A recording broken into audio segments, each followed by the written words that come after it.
My friends, let us come together in a spirit of quietness.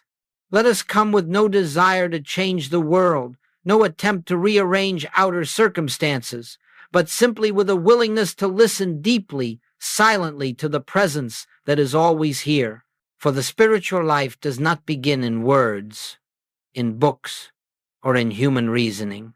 It begins in that sacred moment when we withdraw attention from the outer scene and become aware of a presence that is closer than breathing, nearer than hands and feet. In this stillness, something begins to stir, something ancient, something eternal, something that has always been the very life of our being. It is from this place that all true spiritual demonstration flows. You see, we have been trained by the world to believe that results are achieved through effort, through strong will, through emotional intensity, through striving and pleading and struggling. But in the spiritual life, nothing of this sort is required. In fact, the more strenuous the effort, the further we are from the realization of truth. For spiritual demonstration is not the effect of human power, it is the expression of divine presence realized. All harmony, all healing, all peace, all supply, all protection, these do not come from the outside, nor do they respond to the push and pull of human desire. They unfold from within, like a flower opening in the morning light, not because it is forced, but because it is in the nature of life to reveal its own beauty. So let us understand this first principle. God is the only presence, the only power, the only law, and the only reality. And where God is recognized, harmony must appear not as a miracle in the human sense, not as the violation of natural law, but as the fulfillment of spiritual law. When Jesus healed, when he fed the multitude, when he stilled the waters, he did not perform these acts as a man gifted with supernatural abilities. He did not call upon powers unknown to others. He simply rested in the realization of one presence, one power, one life. And in that realization, discord could not maintain its claim. There is no struggle in the presence of one. There is no conflict where only God is. There is no disease where spirit alone is the life of being. What the world calls miracle is merely the human mind witnessing the natural activity of divine law. This activity is universal, it is impartial, it is ever present, it is not dependent upon your worthiness, nor does it require the approval of any person, creed, or institution. It flows wherever it is recognized, just as the sun pours its light through any window that is opened. This is why our work, from the very first moment of spiritual practice, is not to acquire anything from God, not health, not supply, not guidance, not protection. The moment we attempt to get something, we have placed ourselves outside the realization of the infinite. You cannot add God to your life. You cannot bring God into a situation. You cannot call God into a need. God already is. Our task is simply to recognize what is already present, to rest in it, to become quiet enough to feel its activity within the sanctuary of our own being. And as we do, something remarkable happens, not by human design, but by the nature of divine completeness. Outer conditions begin to reshape themselves in accordance with the inner realization, not because we asked, but because we understood. So, in this first moment of our time together, let us lay down all the burdens we have carried, every attempt to fix, to change, to improve. Let us release the belief that something is missing, that something must be achieved, that something must be obtained from outside ourselves. None of this is required. Let us rest in the assurance that spiritual demonstration is the natural expression of the presence that lives itself as us. And as we proceed, let us do so with a quiet confidence that where the realization of God is, harmony must be, that where the consciousness of one is, fear dissolves, that where the presence is acknowledged, its activity becomes visible. This is the beginning of our journey into the secret law behind every so-called miracle, a law that is not hidden from us, but revealed in every moment of silence, every moment of inner listening, every moment in which we become still enough to feel the movement of spirit. And now we continue, with hearts open and minds quiet, into the next unfoldment of this truth. Let us continue now, quietly, gently, with the same stillness that began our meditation. For spiritual truth cannot be grasped through a racing mind or an anxious heart. It must be approached as one approaches a holy presence, softly, reverently, as though stepping into sacred ground. In this portion of our work, we turn to one of the great foundations of spiritual living, the principle that God is the only cause. Now, this is not a statement to be accepted intellectually or repeated as a formula. It is a revelation that must dawn within the depth of consciousness.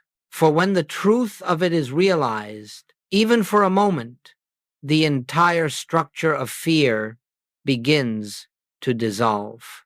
You see, the human mind is conditioned from birth to believe in many powers, many forces, many causes at work in our lives, health and disease, abundance and lack, good fortune and misfortune, heredity, climate, chance, the will of others, the forces of nature, even the passage of time.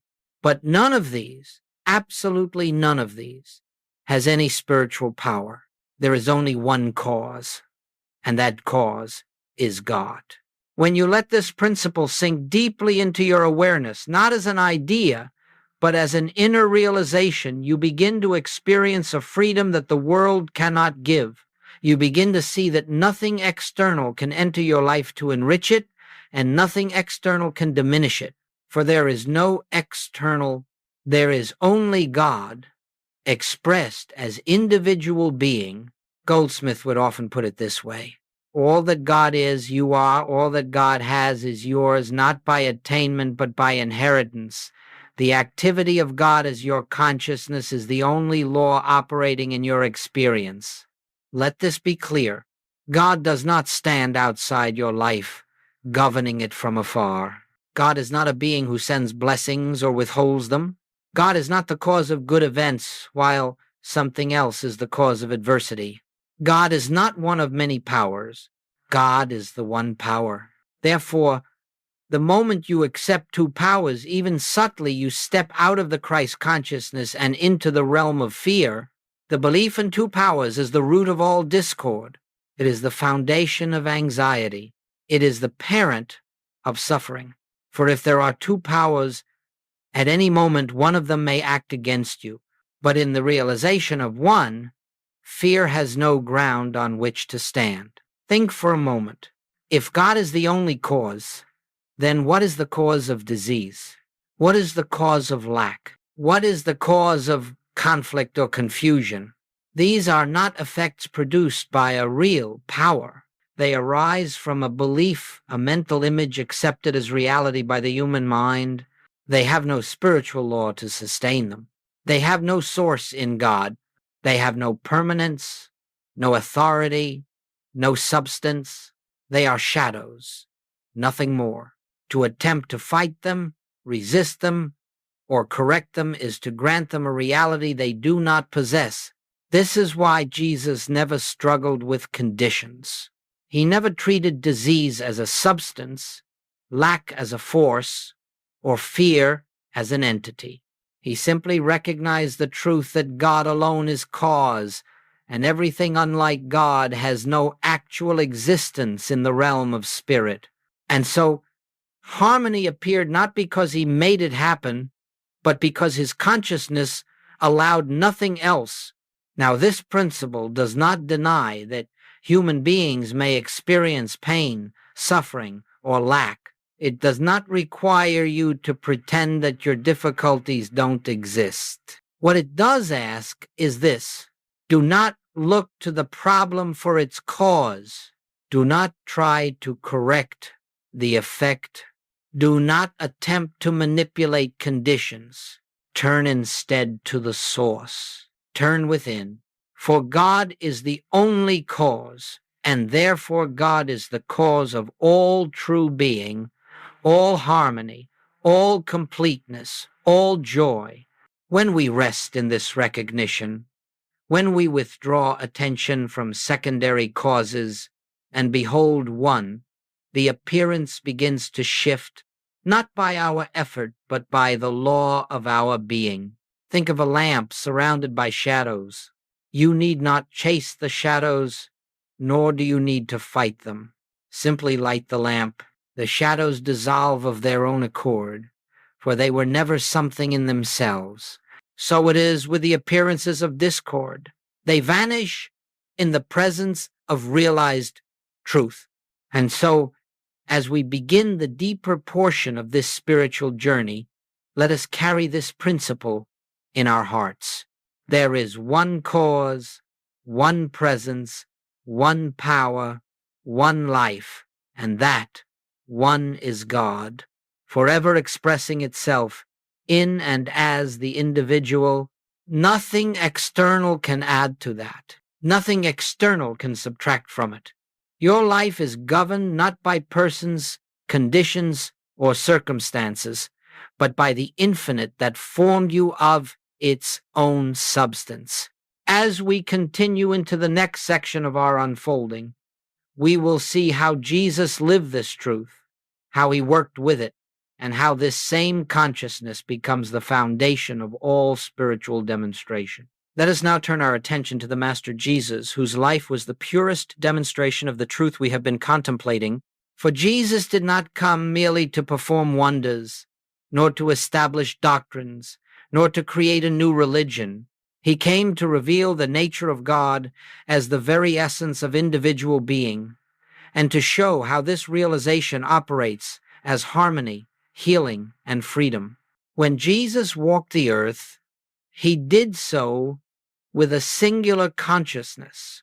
There is but one presence, one power, one life, and that life is the Father within me.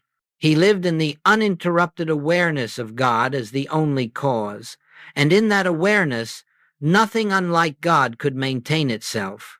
Observe carefully how he approached every situation, always from the standpoint of one. When confronted with disease, he never fought it. When he stood before lack, he never sought supply. When fear surrounded him, he never resisted it. When faced with danger, he never attempted to protect himself. Instead, he lifted his consciousness above the appearance and rested wholly in the truth. The Father within me doeth the works. This is a key principle in spiritual living. There is no personal self-performing, no human mind manipulating, no mortal will striving for results. The I that acts is not a man.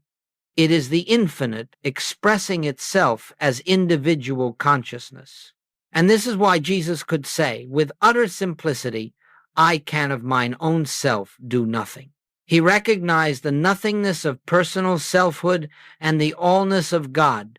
He acknowledged that all power belongs to the invisible, not to form, not to matter, not to the condition, not even to the person. And so, when a man came to Jesus pleading for healing, Jesus did not search for a technique or a method. He did not inquire into symptoms or histories. He did not weigh the severity of the condition. He simply looked beyond the appearance to the spiritual truth of the individual's being. He saw God there. He saw the completeness of the Father made manifest. He saw the Christ hidden from human sight but fully present in reality. This seeing was the healing. For when you behold the truth of another, You unveil that truth in your own consciousness, and what is realized within is revealed without. Jesus never tried to change the outer picture. He corrected the inner vision. And as the vision changed, the picture changed not by effort, but by law. Consider the multiplication of the loaves and fishes. The human mind saw only scarcity, but Jesus lifted his eyes, meaning he raised his consciousness to the realization of omnipresence, and in that recognition, the illusion of limitation dissolved. Consider the storm on the sea. The disciples saw danger. Jesus saw God. And in the consciousness of the one, the appearance of discord subsided, for there was no power to sustain it. Consider the raising of Lazarus.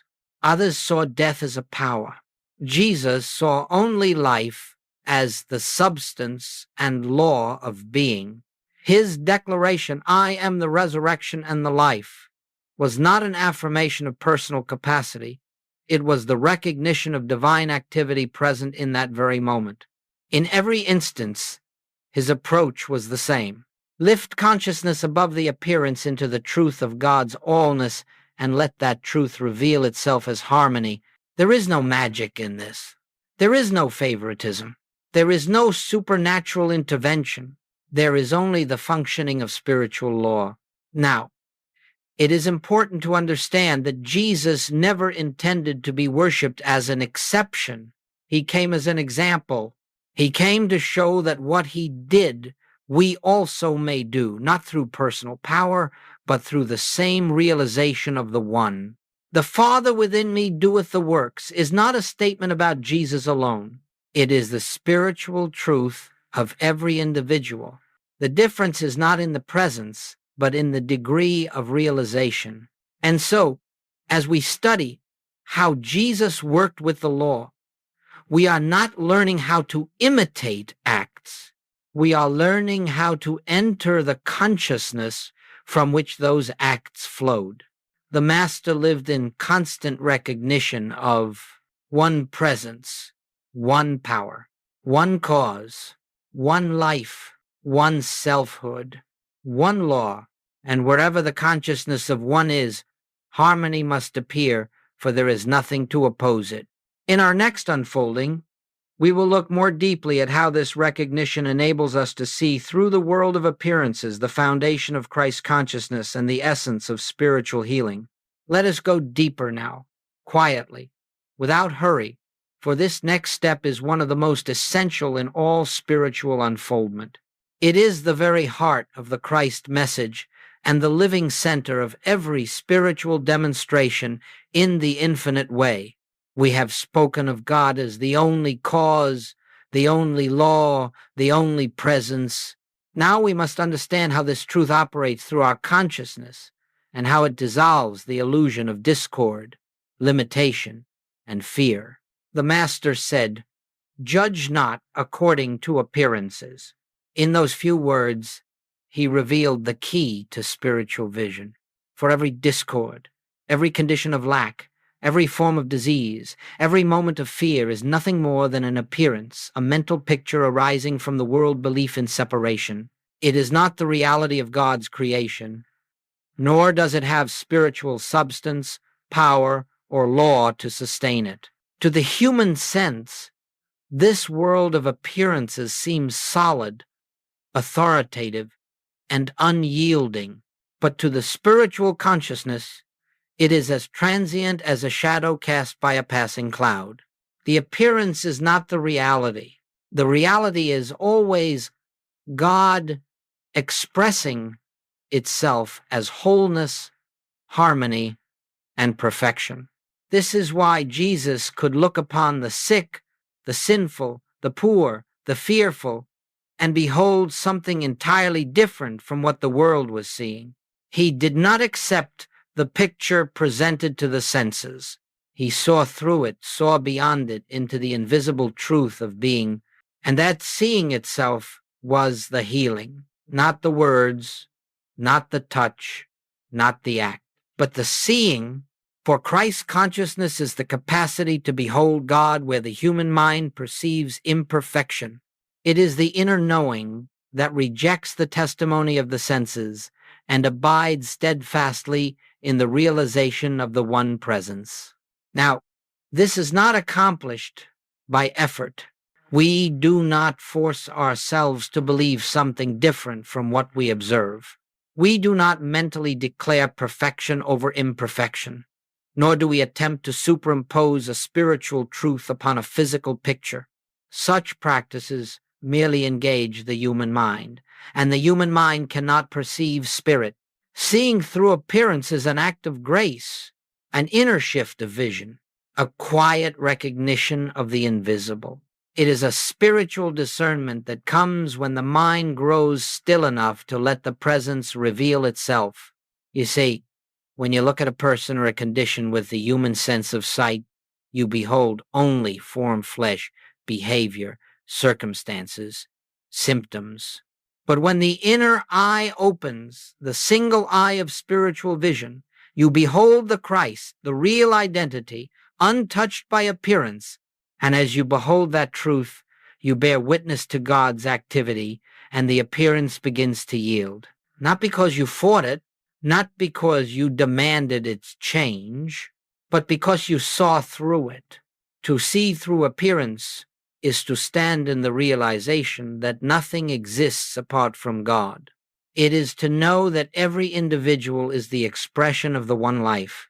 It is to understand that no condition has the power to alter the nature of God's creation. In this state of consciousness, harmony is not created, it is revealed. Peace is not attained, it is uncovered. Healing is not brought about, it is realized. Let us understand this well. We do not heal disease, we do not correct lack. We do not fix broken conditions. These belong to the world of appearance, and the world of appearance is not the reality of spirit. We simply lift our vision above appearance until we behold the truth that was there from the beginning. And it is this inner beholding that dissolves the illusion, just as the rising sun dissolves the darkness without ever battling it. As you grow in this realization, you will find that your concerns with outer conditions diminish. You will begin to perceive that everything which comes to your attention does so only to give you the opportunity to look beyond it, to witness the operation of spiritual law in the face of human belief. Every appearance becomes an invitation to behold the Christ. When the appearance is discord, it invites you to see harmony. When the appearance is lack, it invites you to see abundance. When the appearance is disease, it invites you to see wholeness.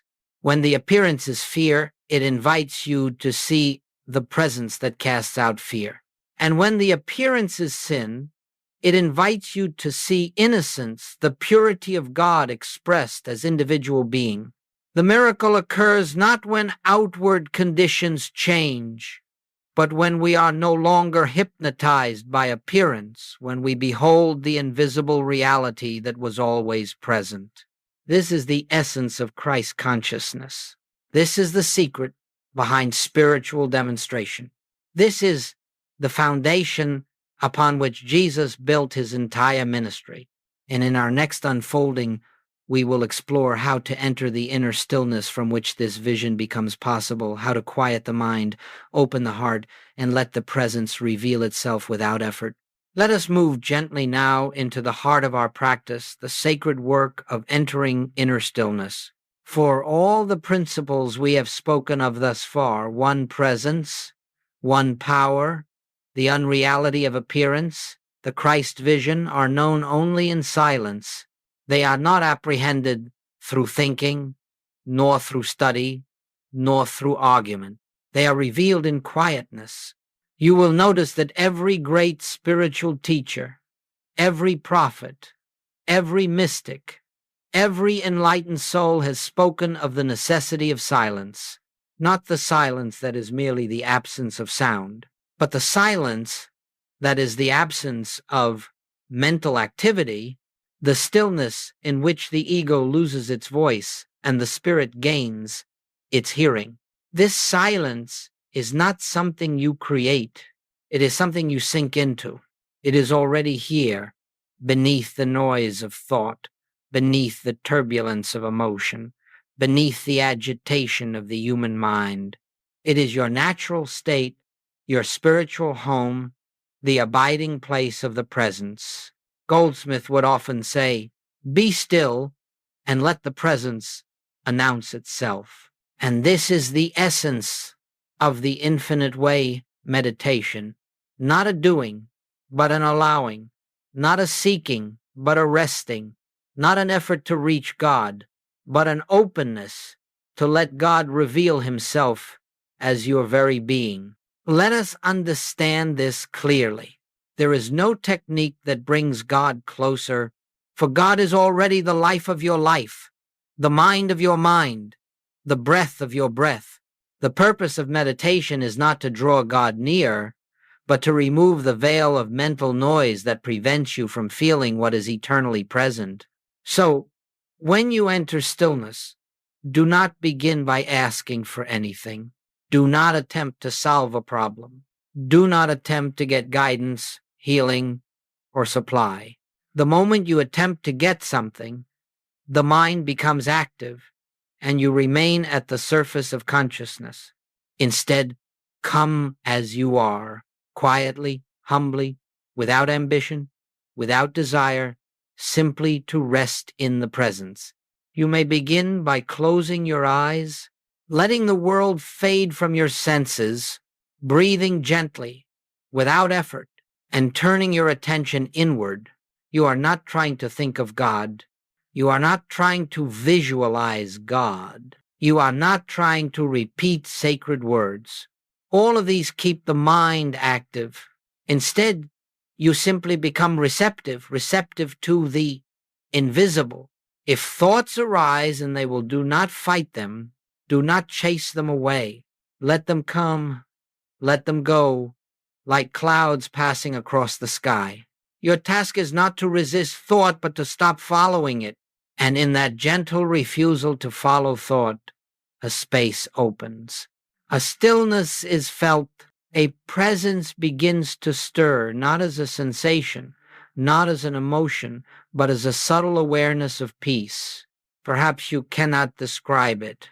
Perhaps you cannot grasp it with words, but it is there, quiet, tender, alive.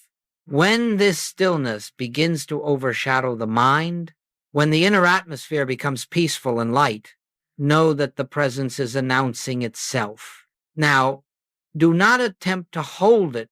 Do not attempt to deepen it. Do not attempt to keep it. Simply rest in it. Rest without effort. Even 5 seconds of this awareness is more powerful than hours of mental activity. In this stillness, no problem exists. No fear exists. No lack exists. For the presence itself is harmony, wholeness, and completeness. If you linger here, even briefly, you will feel the I, the divine I, taking precedence over the personal sense of self. And in that sacred exchange, the personal I fades into the background, and the infinite I, the presence, comes forward. This is the secret of spiritual demonstration, for when the presence is felt, the law of God begins to operate of its own nature. You do not direct it. You do not manipulate it. You do not try to use it. You simply allow it. The mind becomes still, the heart opens, and the invisible begins to shape the visible without any prompting on your part. If you enter this silence daily, even briefly, even imperfectly, even with a mind that wanders, you will discover that something in you grows deeper, quieter, more anchored. The world will begin to lose its power. Fear will diminish.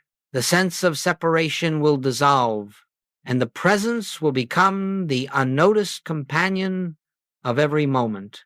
For the ultimate purpose of meditation is not to experience something during the meditation period, but to carry the atmosphere of stillness into your daily life. To live from a place where the mind is no longer the master, but the servant where the presence leads and you follow. This is the threshold where the spiritual life truly begins. And in the next unfolding, we will see how, from this state of inner recognition, the law of harmony flows naturally. Where presence is acknowledged, presence becomes visible. And now, my friends, having entered that sacred stillness where the presence announces itself, we come to the heart of spiritual demonstration. Where the presence is recognized, harmony must flow. This is not a poetic statement. It is not an idealistic hope. It is a spiritual law, as dependable as gravity, as certain as the rising of the sun, a law that operates not because we believe in it, but because it is the nature of God to express itself as harmony wherever it is realized. You see, the presence is always here. It fills all space. It animates all life. It is the substance of all being, but it becomes effective in our experience only at the point of recognition, not because God has withheld anything, not because God responds only when we call, but because the human mind, absorbed in the world of appearances, lives unaware of the very life that sustains it. Recognition opens the window. Grace shines through. You need not ask it to shine. You need not command it. You need not urge it into action. It is already shining. You have simply removed the veil. Let us understand this clearly. As long as you look to the outer scene for cause, you remain bound to the appearance. But the moment you turn inward and recognize one presence, the appearance begins to yield to reality. This is the spiritual law. Harmony is not created by thought. It is not manufactured by prayer. It is not earned through effort. It is not the reward of faith. It is the inevitable expression of God realized.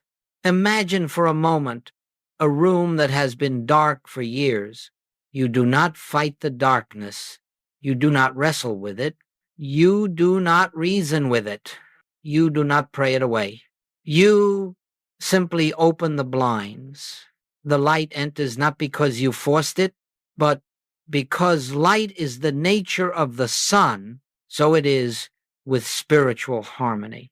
It enters the moment recognition opens the inner blinds, and the darkness, disease, fear, lack, confusion disappears of its own accord.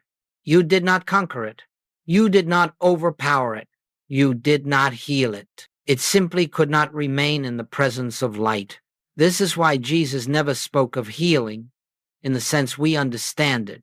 He spoke of revealing the truth that had been obscured by human belief. He lived in such a state of recognition that the illusions of the world, sickness, sin, fear, could not maintain their appearance in his presence. He was not performing miracles. He was witnessing reality. And so must we.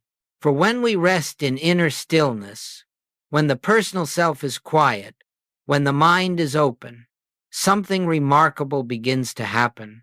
The activity of God, which has been present all along, begins to shape itself in visible form. We do not direct this activity. We do not influence it. We do not instruct it. We simply behold it. Harmony flows because harmony is the nature of the presence. Supply flows because supply is the activity of the infinite. Peace flows because peace is the nature of spirit. Healing flows because wholeness is the truth of being.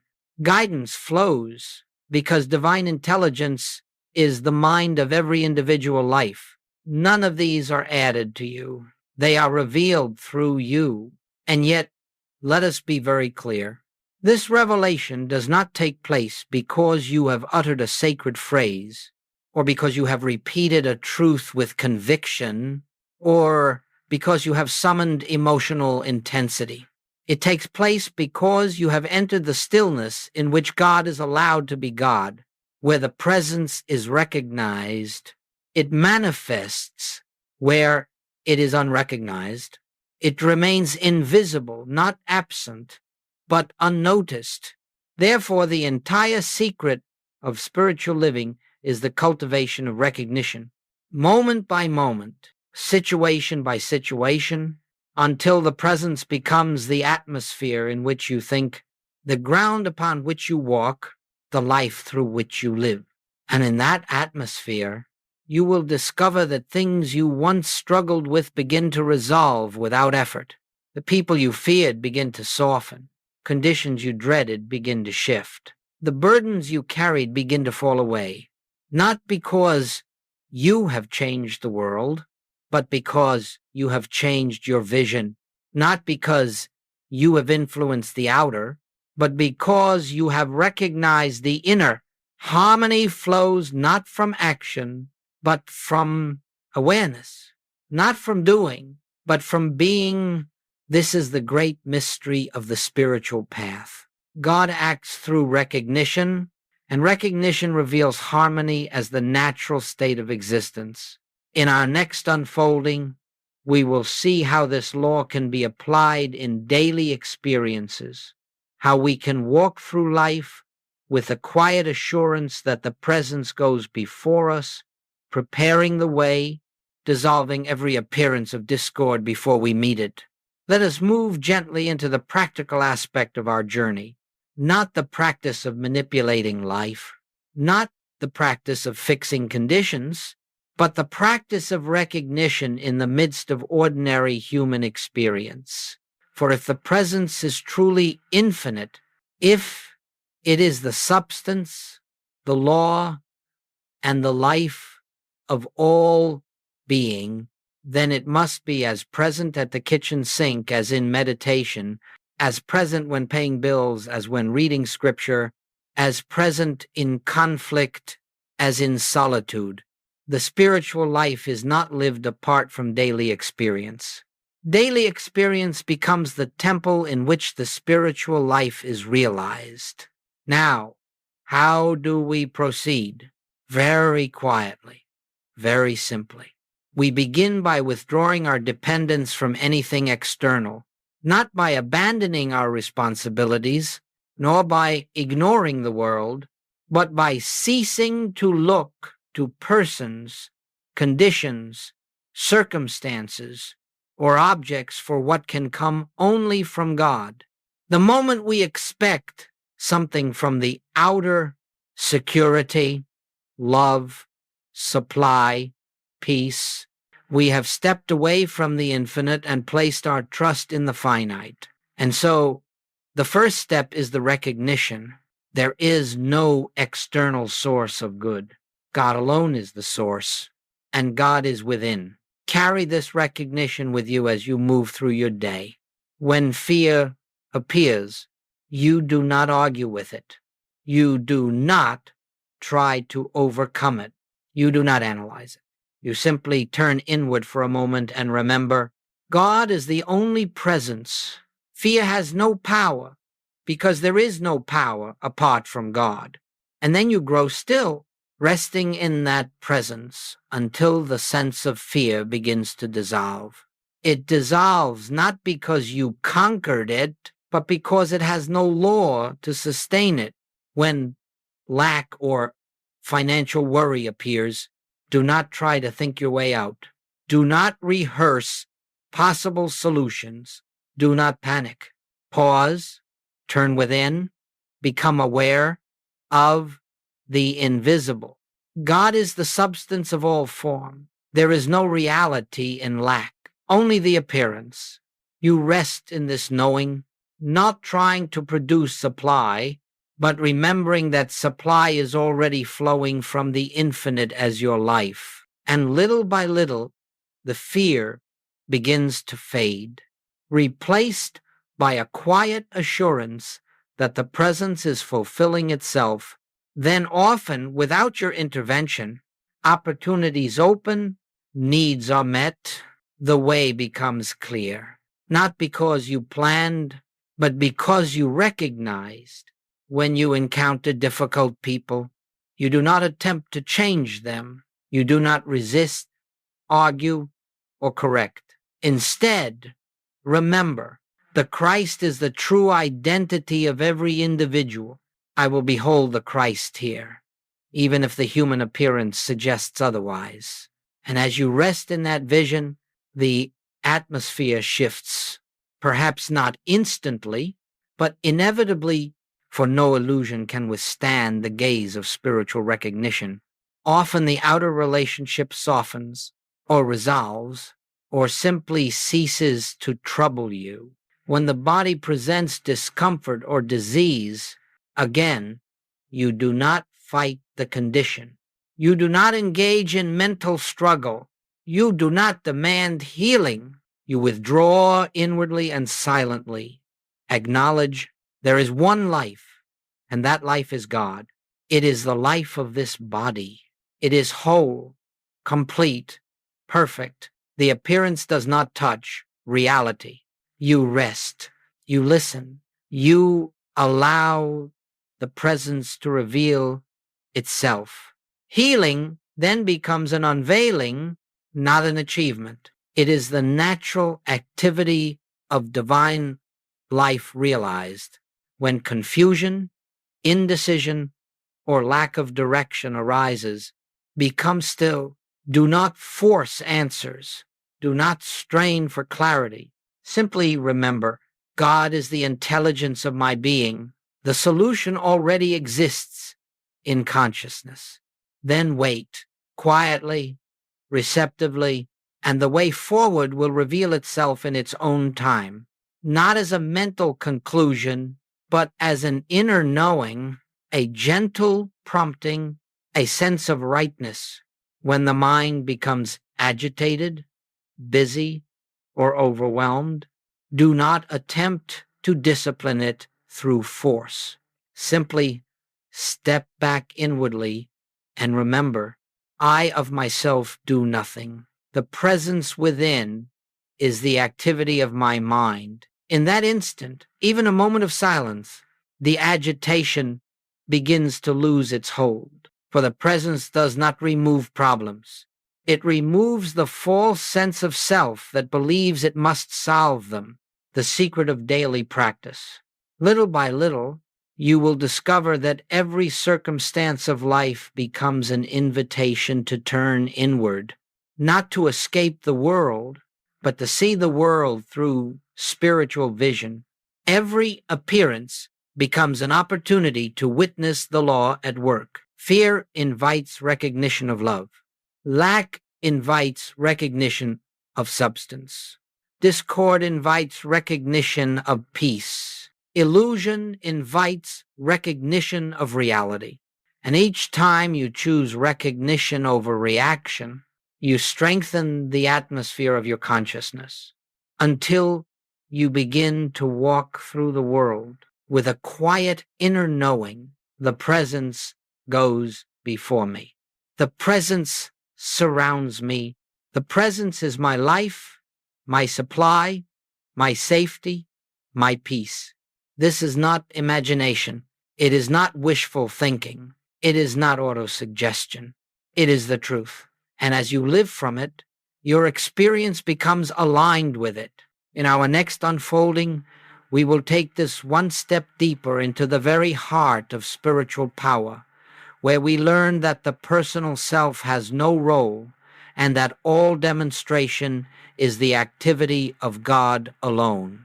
As we come now to a deeper level of our unfolding, let us approach this truth with great reverence, for we stand at the threshold of one of the most sacred revelations in the spiritual life.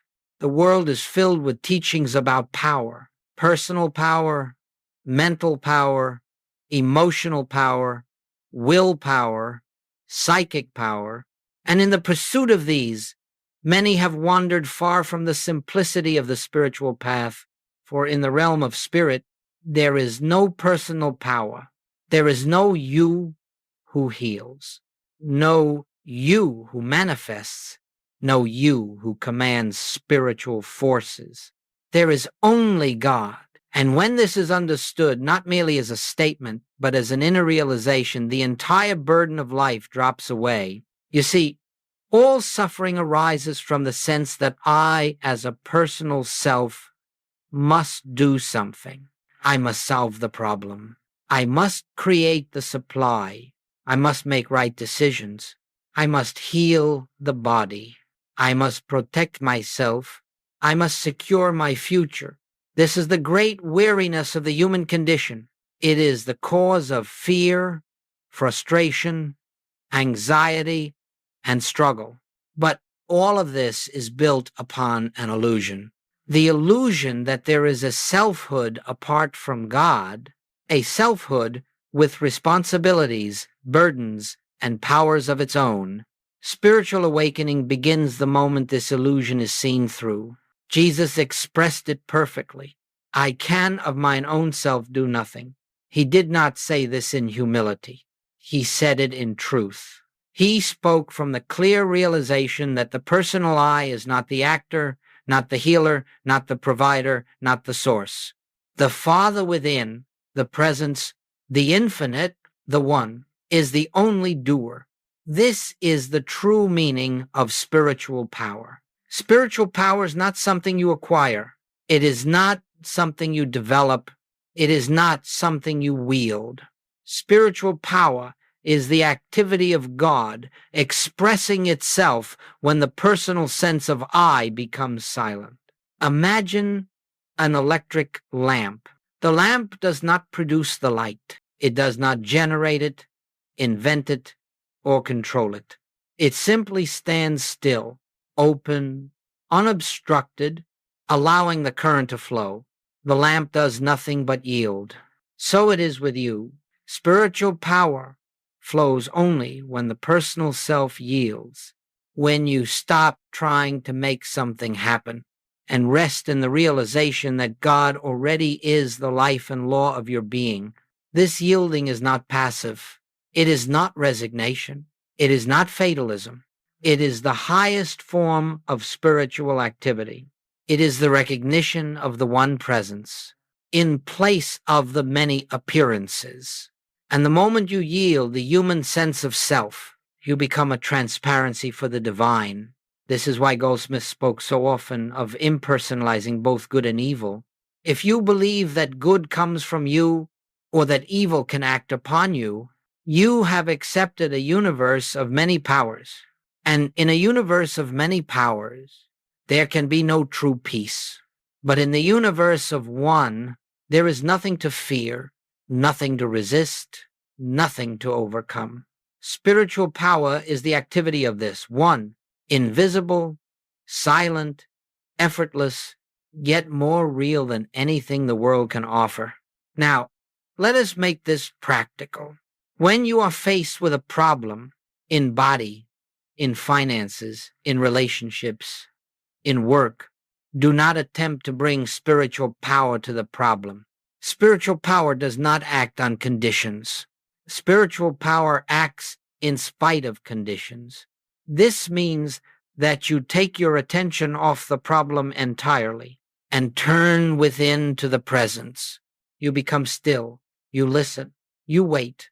You rest in the quiet knowing this is not mine to solve. God is the life of this situation.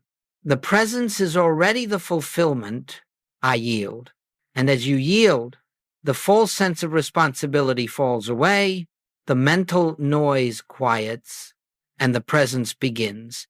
Its activity, an activity that is always harmonious, always wise, always complete.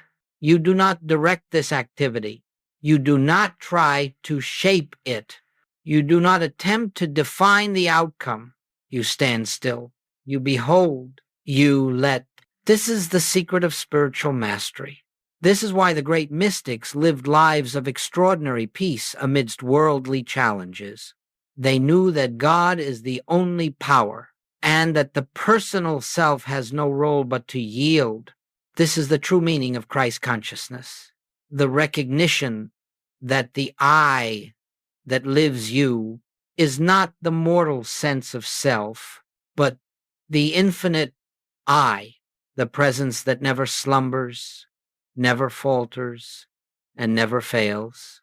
As you enter more deeply into this realization, you will find that you are no longer striving, no longer forcing, no longer fearing, no longer calculating. You are living from an inner rest, an inner confidence, an inner assurance that needs no outward confirmation.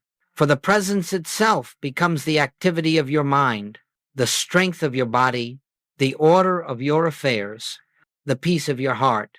This is spiritual power. God being God through you, as you, for you. In our next unfolding, we will come to the closing revelation, the gentle, profound recognition that as we release personal identity and yield to the infinite, we enter into a life of peace, rest, and assured unfoldment. And now, beloved friends, we come to the quiet close of our time together. Not a conclusion, not an ending, but a gentle resting place in the awareness we have allowed to unfold within us. For the spiritual life does not culminate in knowledge, nor in doctrine, nor in practice, but in realization, the simple, profound knowing that God is the only presence, the only power, the only life, the only selfhood of every individual being. If through this journey, even one veil has been lifted, even one false sense dissolved, even one moment of stillness felt, then the work is begun, not the work of self-improvement, nor the work of making something happen, but the sacred work of yielding to the presence that has always lived at the center of your being. Let us remember, there is nothing to attain. There is nothing to strive for. There is nothing to become. There is only the recognition of what already is. Peace is not ahead of you. Peace is the nature of the I that lives you. Love is not something to receive. Love is the substance out of which you are formed. Harmony is not something to create. Harmony is the activity of God revealing itself through your consciousness. Healing is not the correction of a condition. Healing is the unveiling of reality. Everything you have sought, everything you have prayed for, everything you have struggled to achieve has been present within you from the beginning, waiting only for recognition. And now, in this quiet moment, let that recognition take its rightful place. Let your breath soften. Let the mind loosen its grip. Let the heart open, not upward, not outward, but inward, to the one who has never left, never changed, never faltered, never failed. Rest now in the peace of this awareness. The I that I am is God. The life that I live is God in expression. The mind through which I think is God's mind. The love through which I feel is God's love. And the peace in which I rest is God's own peace.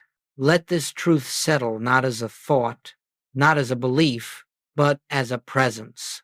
When Jesus said, "My peace I give unto you," he did not give a human peace dependent on circumstance. He gave the peace of one who knows no opposite, the peace that flows from the realization of oneness. Let that peace be yours now. Carry it gently into your day, into your relationships, into your work, into the smallest details of life. For wherever you walk, God walks. Wherever you speak, God speaks. Wherever you rest, God rests. Wherever you are, the presence is in all its fullness. And as you move forward, I remember it is not you who lives the spiritual life. It is the presence living itself. As you surrender to that, trust that, rest in that. For in that surrender, all fear dissolves, all striving melts, all searching ends, And what remains is peace, the peace that passes understanding, the peace that needs no reason, the peace that simply is. Thank you, beloved friend, for walking this path with me, for opening your consciousness to truth, and for allowing the light within you to be recognized. You are never alone. You are never separate. You are never without guidance. The presence goes before you, walks beside you, lives within you, and expresses as you, now and forever. Rest in this peace. Live in this peace. Be this peace. This is the end of the outline, but it is the beginning of a life lived in realization.